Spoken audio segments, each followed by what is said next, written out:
Baik, Assalamualaikum warahmatullahi wabarakatuh. Minggu ini pertemuan kita tentang pengujian hipotesis sampel kecil. Minggu lalu sudah pengujian hipotesis sampel besar. Bahan ini sudah Ibu share sebenarnya minggu lalu, tapi Ibu lupa memberitahukan kepada kalian bahwa Ibu sudah share di Google Classroom. Ya. Kemudian apa sih aturan kita untuk kuliah ini? Seperti biasa harus aktif dan hadir selama kegiatan ini, yaitu 80% harus hadir ya. Baik, kita masuk pengujian hipotesis sampel kecil. Di sini apa saja yang akan kita pelajari? Pertama adalah ciri dari sampel kecil atau ciri distribusi Z ya, T, kemarin kan udah Z. Kedua, nanti akan masuk pengujian rata-rata hitung populasi, 3 pengujian selisih rata-rata hitung populasi, 4 pengujian data berpasangan, dan kelima analisis variance. Baik, apa sih seperti apa arti dari sampel kecil? Ini bisa kita lihat sampel kecil itu apa. Saya ini dulu, besarin dulu, di mute.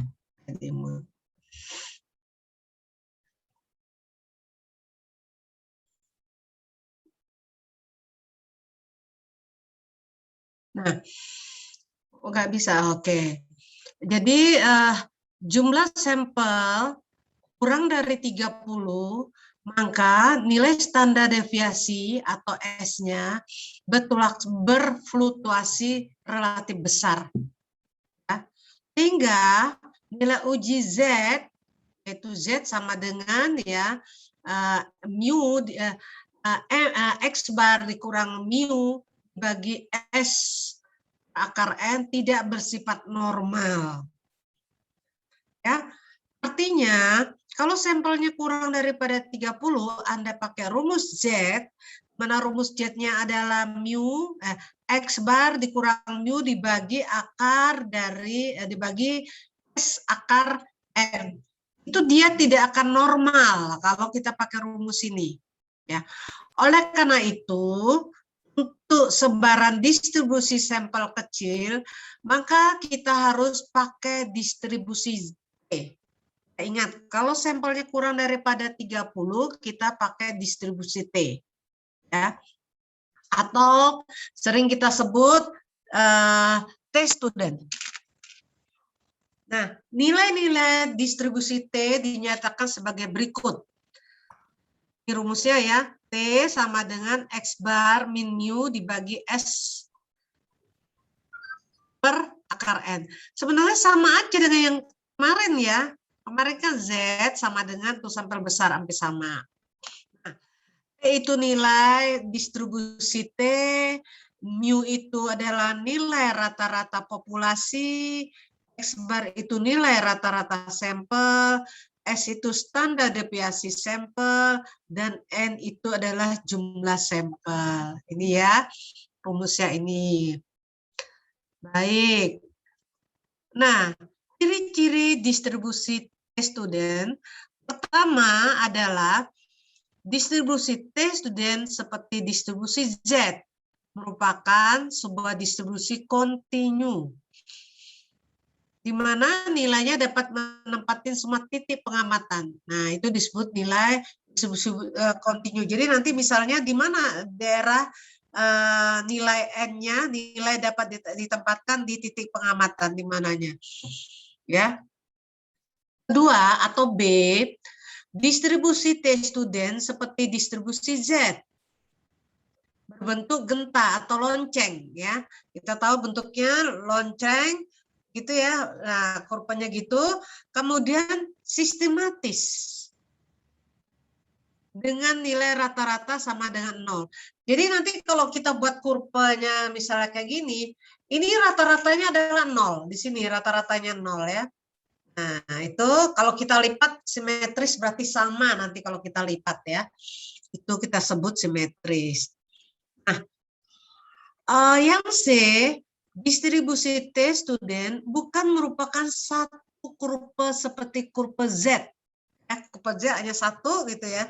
Tetapi keluarga dari distribusi T, di setiap distribusi T mempunyai rata-rata hitung sama dengan 0. Jadi sama aja dengan itu tadi, dia 0 rata-ratanya. Tetapi dengan standar deviasi yang berbeda-beda, sesuai dengan besar sampel atau N, ada distribusi T untuk sampel berukuran 2, yang berbeda dengan distribusi untuk sampel sebanyak 15, 25, dan sebagainya. Apabila sampel semakin besar, maka distribusi T itu akan mendekati normal. Jadi sampelnya lebih, totalnya bukan 30 naik, nah itu akan mendekati normal ya. Oke. Nah, di sini rumusnya. Bisa kita lihat rumusnya ini, yaitu rumus untuk uji hipotesa selisih antara dua rata-rata hitung populasi adalah sebagai berikut.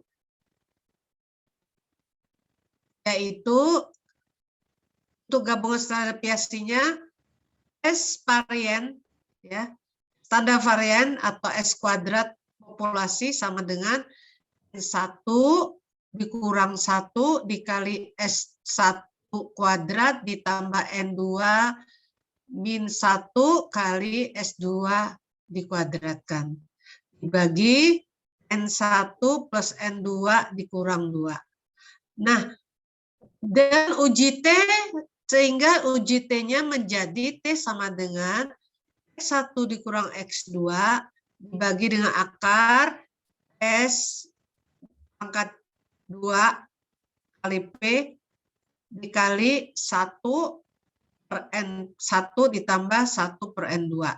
Di mana N1-nya adalah sampel pertama. Dan sampel pertama ada sampel kedua.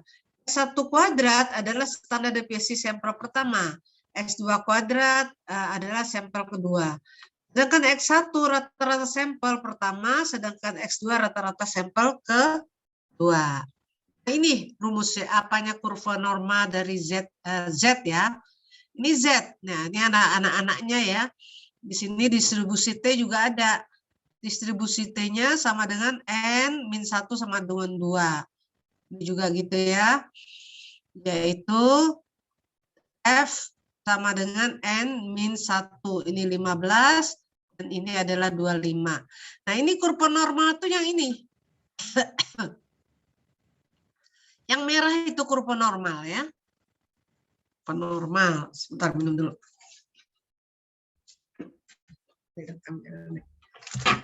Nah, lanjut. Kalau kita lihat perbedaan antara skala Z dan skala T. Nah, ini distribusi Z ya. Kemarin sudah Ibu terangkan distribusi Z itu bisa uji pihak kanan atau pihak kiri atau kedua-duanya. Nah, di sini daerah penolakan yang di sini. Penolakan taraf nyatanya 5%. Ya, sedangkan sini daerah tidak menolak atau daerah H0-nya diterima. Jadi kemarin sudah Ibu bilang kalau dia terletak di sini, nilai yang kita peroleh, ini batas kritisnya. Misalnya nilainya 1,5, berarti kan sekitar sini. Artinya H0-nya ditolak. Yang diterima adalah AI-nya. Ya. Begitu juga untuk distribusi Z, T. Nah, ini daerah tidak menolak, yang ini daerah menolak di batas kritisnya. Ya, lanjut. Cara menguji rata-rata hitung populasi sama dengan yang kemarin.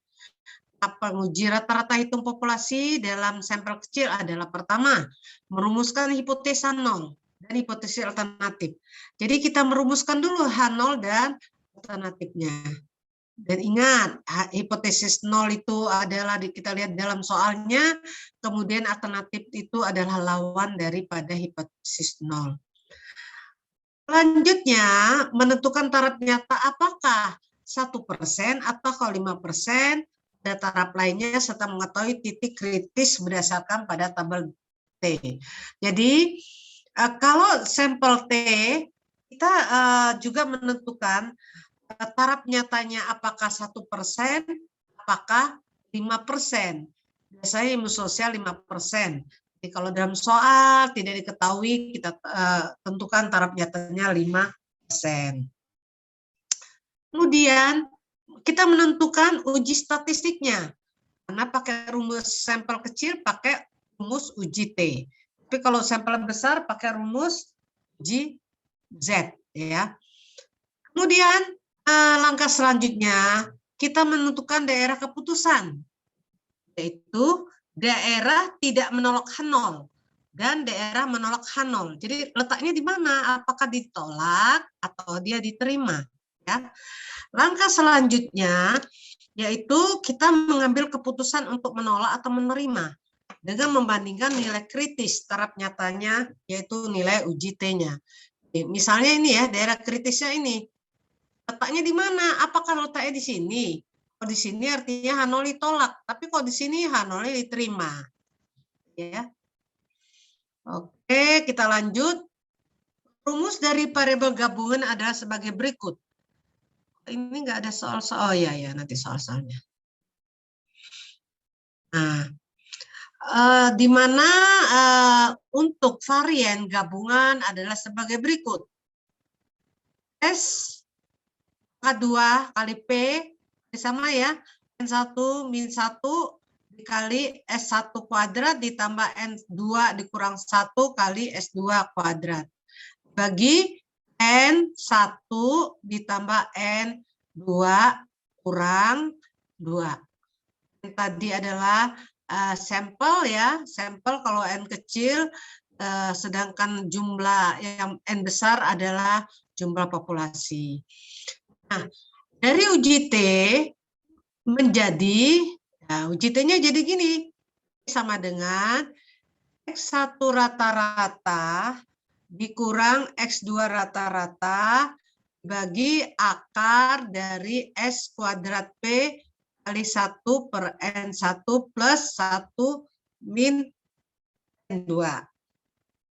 Nah, nilai berbagi pada varian hubungan yaitu nilai plus 1 N1 plus N2 dikurang 2 juga merupakan derajat bebas gabungan antara dua sampel. Sedangkan untuk satu sampel derajat bebasnya adalah N-1. Nah, uji statistiknya. Untuk menguji hipotesis data berpasangan dinyatakan sebagai berikut. Ini kalau data berpasangan, misalnya kelas A nilainya berapa, kelas B nilainya berapa, sehingga kita bisa cari T sama dengan D rata-rata atau nilai rata-rata perbedaan antara pengamatan pasangan. Misalnya kita lihat pasangan kelas A dan kelas B, perbedaannya apa? Kita sebut D. Kemudian kita rata-ratakan, dibagi dengan banyak sampelnya. Kemudian per standar deviasi dibagi akar N. Nah, dan standar deviasi diturunkan sebagai berikut. Sehingga tanda deviasinya diturunkan sebagai gitu, bagi begini. SD sama dengan akar dari sigma D kuadrat dikurang D dikuadratkan. Ini beda ya. Kalau ini D kuadrat, D-nya kita kuadratin. Misalnya D-nya 10 dikuadratin, D5. Tapi kalau ini kita jumlahkan dulu D-nya tadi, baru kita kuadratkan. Bagi N per N-1. Oke. Nah, kita lihat distribusi F lebih mirip dengan distribusi T yang mempunyai keluarga ya. Ini keluarganya banyak nih. Oke. Pada gambar di atas terlihat bahwa distribusi dengan derajat bebas pembilang 5 dan penyebut 5 yang ditulis dengan degree of freedom atau DF 5,5 mempunyai distribusi F yang berbeda dengan distribusi degree of freedom 20 dan 7 atau degree of freedom 29 dan 28.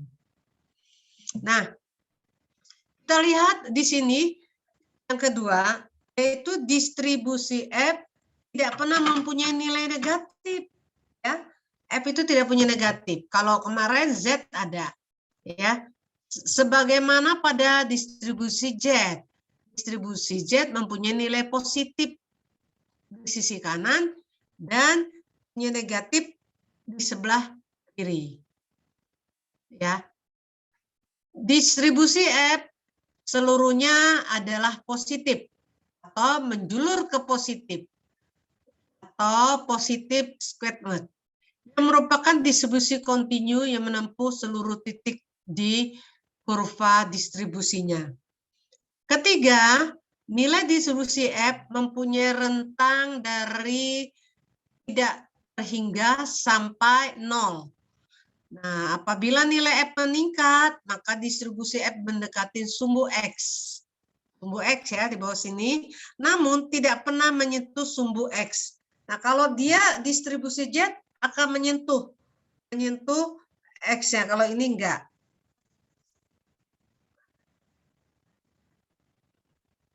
Maaf, lagi ngajar sebentar. Ya, sebentar. Saya juga lagi ngajar nih Pak, ngajar juga, TOT juga, kemudian buat kurikulum juga, mohon maaf, jadi ini lagi mengempat, bukan mendua, mengempat Zoom-nya. Baik.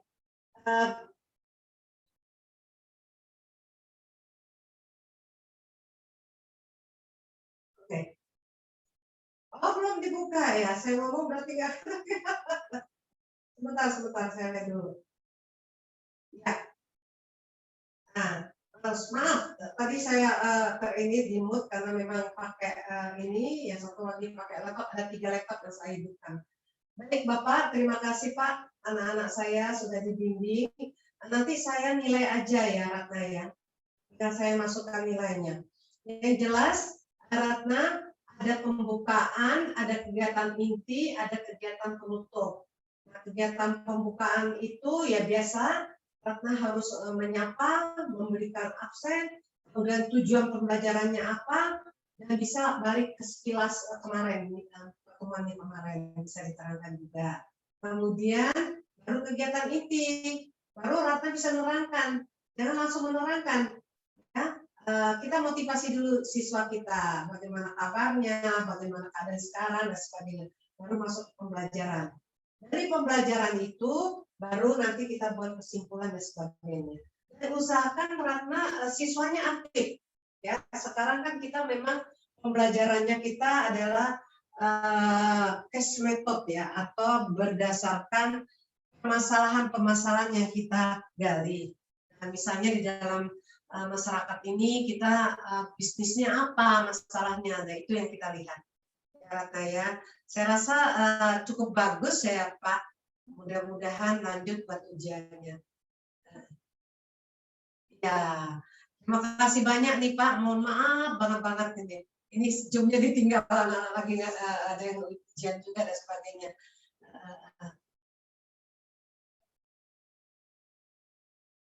Ya.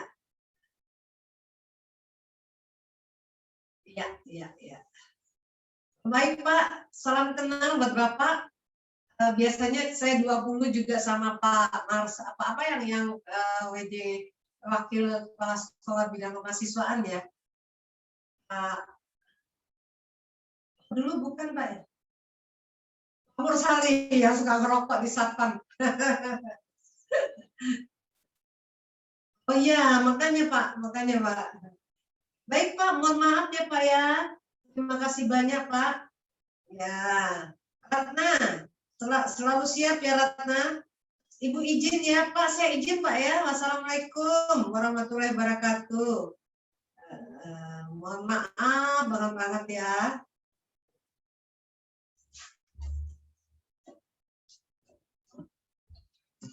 Baik, maaf terjedah karena tadi ya kakak kelas kamu lagi ujian.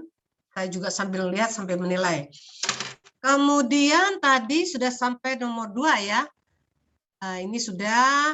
Kemudian kita ke nomor 3, yaitu nilai distribusi F mempunyai rentang dari tidak terhingga sampai 0. Apabila nilai F meningkat, maka distribusi F mendekati sumbu X, namun tidak pernah menyentuh.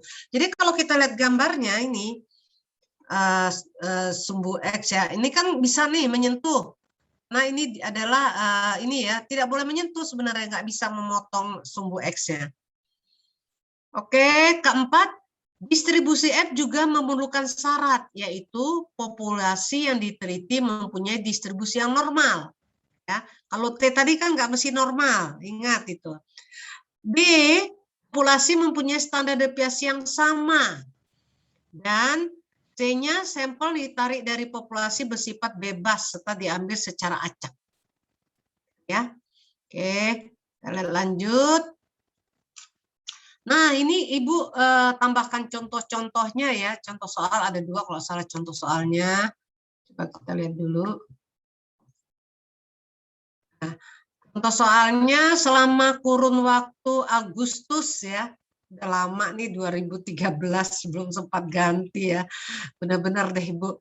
Harga saham berbasis pertanian di BEJ itu 354 lembar.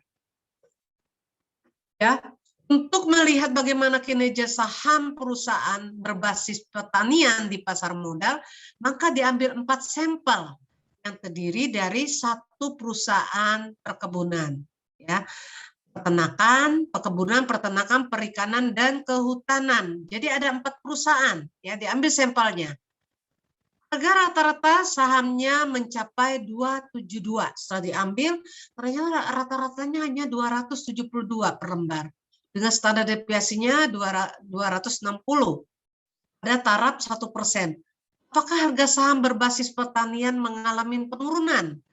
Atau mengalami perbedaan selisih yang terjadi karena faktor kebetulan saja? Itu pertanyaannya. Nah, pertama, kita tahu tadi langkah pertama yaitu merumuskan hipotesa.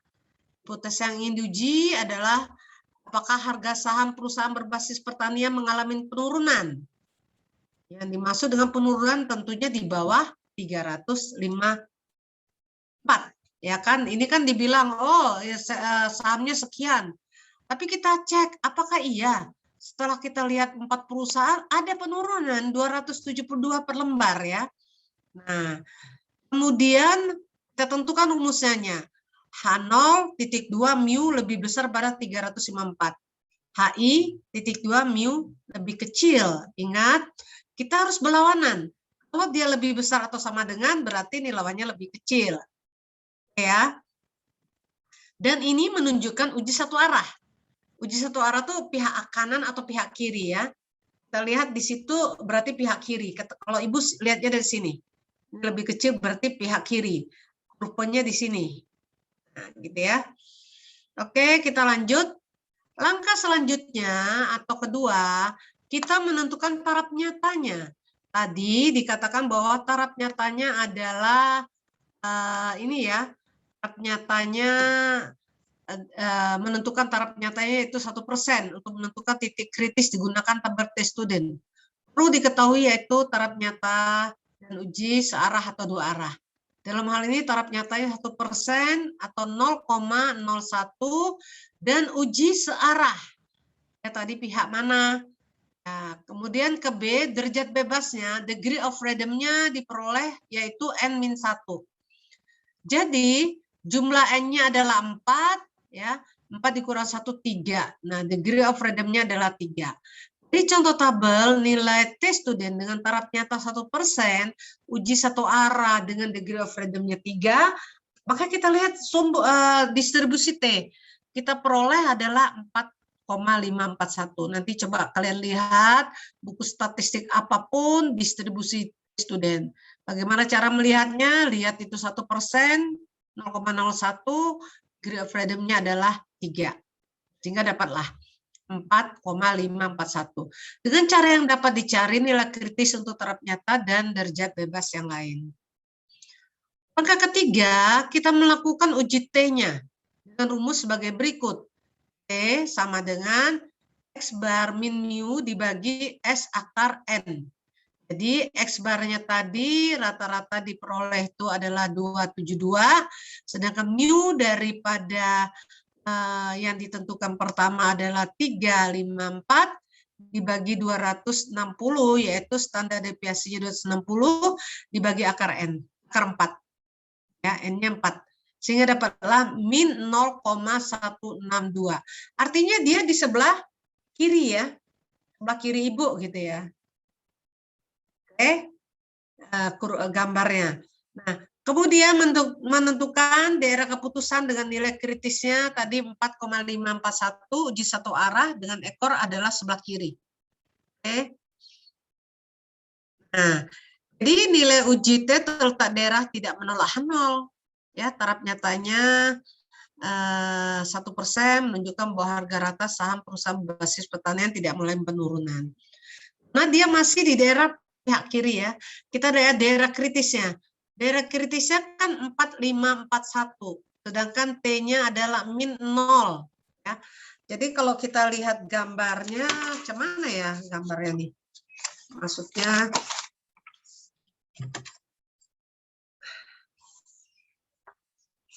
nah ini kalau kita lihat gambar seperti, ini susah ya, kita lihat di sini aja yang tadi gambar tadi. Nah ini uji T gambar T. Nah dia gambarnya kayak gini. Tapi dia kan karena min berarti di sini. Ya, bukan di sini. Nah, daerah kritisnya tadi katanya 4, sekian ya. Daerah kritisnya 4, sekian.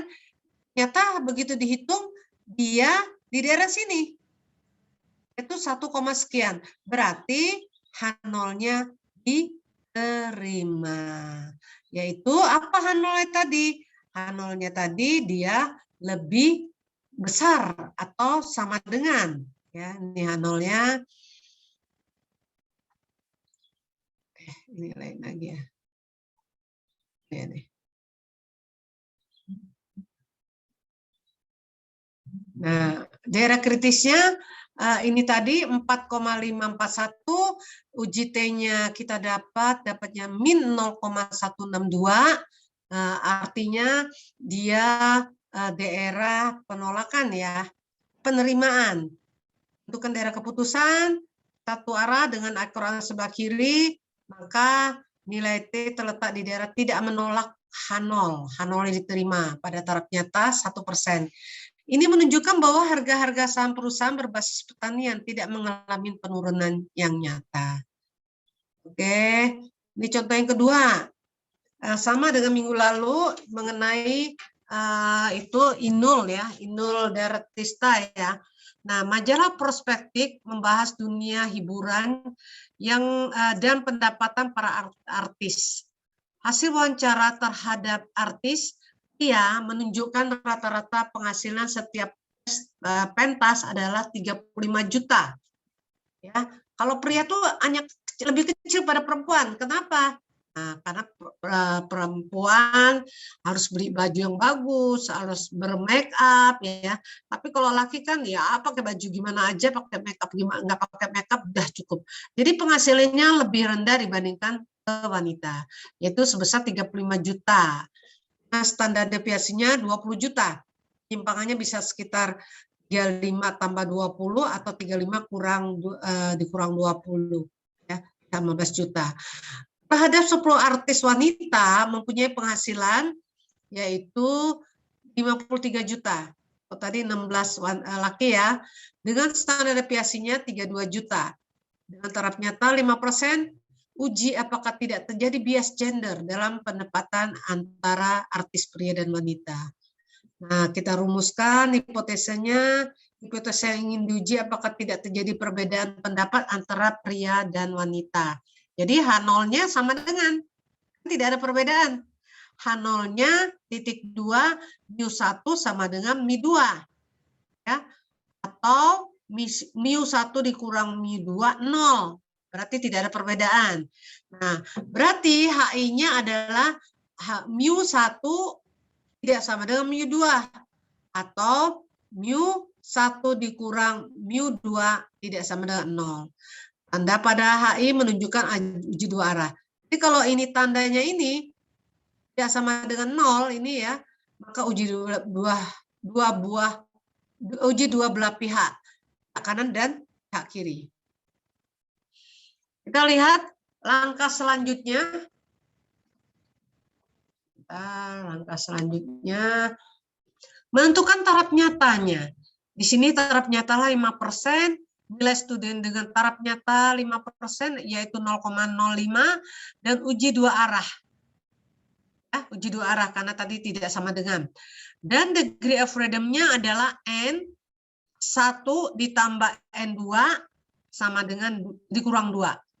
Jadi 16 tambah 10 kurang 2, dapatnya 24. Nah, 24 inilah kita cari di mana letaknya. Kita lihat tabel T-nya ya. Mana letaknya? Dengan degree of freedom-nya 0,05, ininya 24, sehingga dapatlah 2,065. Nah, kemudian kita melakukan uji T-nya. Karena ada 2, berarti dia perbandingan ya. N1 dikurang 1 dikali S1 kuadrat ditambah N2 dikurang 1 kali S2 kuadrat. Hasilnya ini. Nah, setelah SP-nya kita dapat, kita masuk ke T, sehingga dapatnya min 1,77. Tadi daerah kritisnya 2,004. Hasilnya min 1. Apakah ini ditolak atau diterima? Siapa yang bisa bantu Ibu? Dia kan kanan kiri daerah kritisnya yaitu 2,064. Sini juga. Yang satu positif, satu negatif. Batasnya itu. Batas daerah kritisnya dari kurva tersebut. Kemudian dihitung T-nya. T-nya dapat min 1,77. Di manakah letak min 1,77? Apakah di daerah H0 diterima atau H0 ditolak? Ayo, siapa yang bisa? Silakan.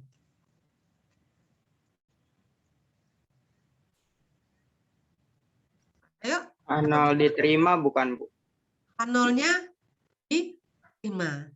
Ya, karena kan batas kritisnya 2,064. Dia dapatnya 1,7, artinya di sekitar sebelah kiri ya.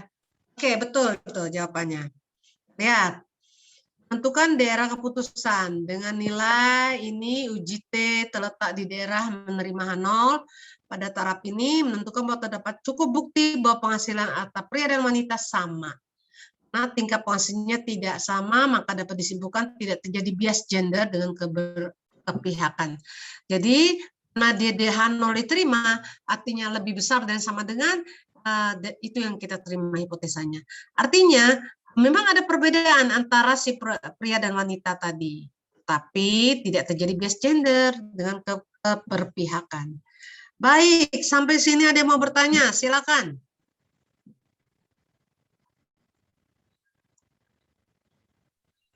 Saya mau nanya, Bu. Ya, silakan. Reza. Cara nentuin, maksudnya cara ngebaca soalnya itu menggunakan metode uji satu arah sama dua arahnya gimana, Bu?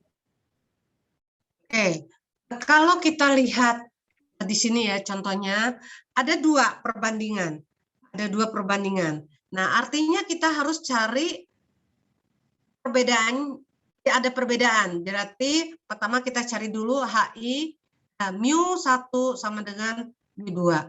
Kalau dia sama dengan, lawannya pasti tidak sama dengan. Ya kan, gitu kan? Oh, ini sama, nggak ada perbedaan. Tapi hipotesis selanjutnya ada loh perbedaan gitu loh. Ya, berarti tidak sama dengan. Nah, artinya kalau dia sama dengan dan tidak sama dengan itu uji dua arah.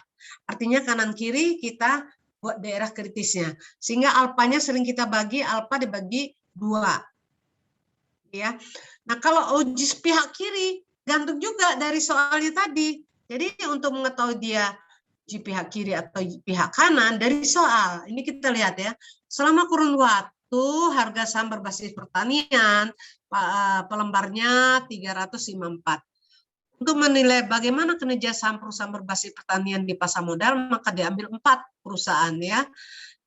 Kemudian dari 4 perusahaan tersebut diketahui bahwa harga rata-rata sahamnya mencapai 272 lembar dengan standar deviasinya 260. Taraf 1%, apakah harga saham berbasis pertanian mengalami penurunan? Nah, ini kita tekan, apakah mengalami penurunan?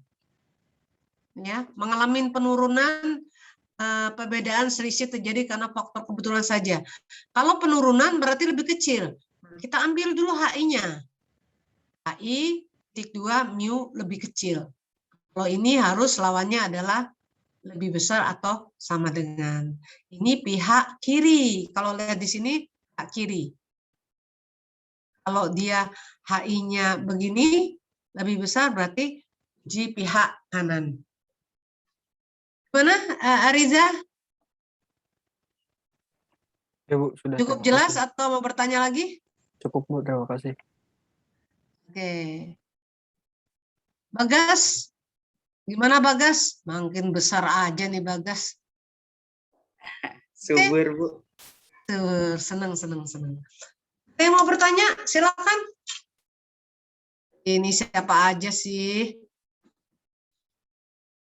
Muhammad Alif, Angga Maulana, Muhammad Fareludin, Ahmad Salma, Rini Yuniar Purnama, Abdul Karim, kemudian Muhammad Rafli Hairul Umam, Sugi Habibi Ramadan, waduh kaya banget di bulan Ramadan lagi. Yas Tahlita, nah, ini siapa namanya satu ini? Christopher ya. Kemudian Sisilia Haklim, nggak kelihatan orangnya. Dian Asyari, nggak kelihatan orangnya. Oke, ceweknya hanya 4 ya. Selamat, berarti kalian memang kemarin IPK-nya bagus sehingga bisa masuk ke ngambil statistika 2. Baik, kalau tidak ada yang bertanya, ya, nggak ada pertanyaan kan? Maka kita akhiri pertemuan kita hari ini, di mana saya mengucapkan terima kasih. Kalau ada yang bertanya, silahkan di chat. Atau nanti saya sudah ini akan membuat soalnya ya di Google Meet ya, nanti saya kirim. Tapi sekali lagi saya benar-benar kerjaan luar biasa. Baik, saya akhiri ya pertemuan kita, mau sholat Jumat juga. Wassalamualaikum warahmatullahi wabarakatuh. Mohon maaf lahir batin kalau ada kesalahan. Wassalamualaikum warahmatullahi wabarakatuh. Waalaikumsalam warahmatullahi Waalaikumsalam. Terima kasih banyak, Bu. Terima kasih, Bu. Sampai Terima kasih, Bu. ketemu. Terima kasih, Bu. Ya, Bu sama-sama. Kori. Ya, sama-sama. Sampai ketemu. Sehat selalu.